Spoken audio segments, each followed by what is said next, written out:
دوستان جعلی، خودخواه، فریبکار و دیر صادق هستند. اونا فقط به این فکر میکنن که تو چی میتونی براشون انجام بدی و اصلاً به تو به عنوان یه آدم اهمیت نمیدن. فکر میکنی ممکنه یه دوست جعلی تو زندگیت داشته باشی؟ اینجا 7 چیزی رو میگیم که فقط یه دوست جعلی انجامشون میده. 1. پشت سرت در موردت حرف میزنن. آیا این آدم پشت سرت غیبت میکنه و رازهاتو به همه میگه؟ مهم نیست شایعه چقدر جذاب باشه یا چقدر باعث محبوبیتش بشه. یه دوست واقعی هیچ وقت دوستیتون رو به خطر نمیندازه یا با خیانت به تو تحقیرت نمیکنه. اما دوستان جعلی وقتی حواست نیست پشت سرت بدگویی میکنن و شایعه پخش میکنن. 2. وقتی اوضاع سخت میشه تو رو زیر اتوبوس میندازن. دوستان جعلی آمادن که تو رو قربانی کنن و تقصیر رو گردنت بندازن. اگه این کار به نفع خودشون باشه. اونا ازت دفاع نمیکنن، طرف تو رو نمیگیرن و وقتی کسی داره بهت آسیب میرسونه یا تحقیرت میکنه پشت در نمیان. حقیقت اینه که اونا فکر نمیکنن تو یا دوستیتون ارزش اینو داشته باشه که خودشون رو به خطر بندازن. 3. مدام برنامه ها رو کنسل میکنن. آیا هفته ها برای یه سفر برنامه ریختی ولی دوستات در آخرین لحظه کنسل کردن؟ چیزی بود که خیلی منتظرش بودی تا با هم انجام بدید ولی اونا حتی زحمت ندادن که بیان؟ مهم نیست چقدر بهشون یادآوری کردی.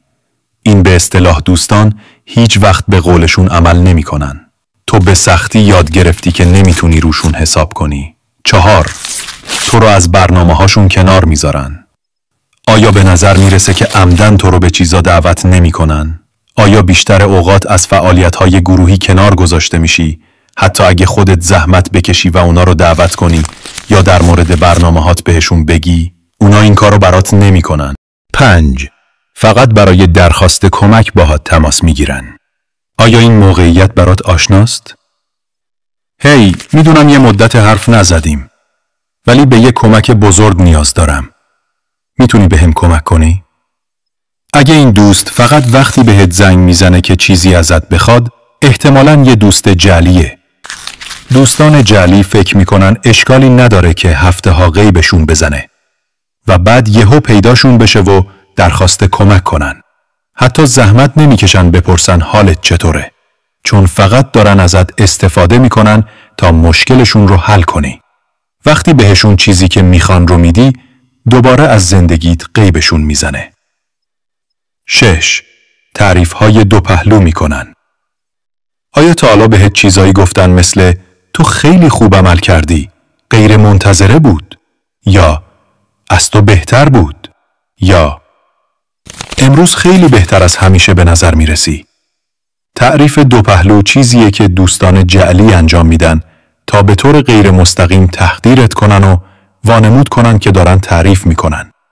این یه راه برای انتقاد کردن از توه بدون اینکه خیلی واضح باشه. نشون میده که بهت حسادت میکنن و سخت‌تر از چیزی که نشون میدن قضاوتت میکنن. در واقع میخوان کنایه بزنن و وانمود کنن که فقط یه شوخی دوستانه است. 7. فقط در مورد خودشون حرف میزنن. آیا فقط در مورد خودشون، مشکلاتشون و هر چیزی که تو زندگی خودشون میگذره حرف میزنن؟ وقتی میخوای در مورد فکرها و احساساتت حرف بزنی، بی‌اعتنا میشن؟ انگار به هیچ موضوعی که به خودشون ربط نداشته باشه توجه نمیکنن؟ ارتباط بین شما یه طرفه است، چون دوستان جعلی خودمحور و بی‌توجهن. به تو یا حرفات زیاد اهمیت نمیدن. مثل هر رابطه دیگه‌ای، همه رابطه ها برای رشد و ادامه به صداقت، اعتماد، توجه و احترام متقابل نیاز داره. اما وقتی پای دوستان جعلی وسطه، میبینی که همه اینا به زود غیب میشن. تو این ویدیو کسی به ذهنت رسید؟ تا حالا تو یه دوستی جعلی بودی؟ تو کامنت ها به همون بگو. درسته که دردناکه بفهمی کسایی که یه زمانی دوستای نزدیکت حسابشون میکردی جعلی بودن.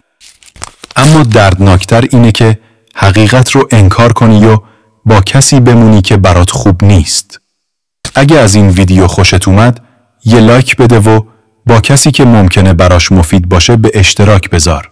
فراموش نکن که دکمه سابسکرایب رو بزنی تا ویدیوهای روانشناسی بیشتری ببینی.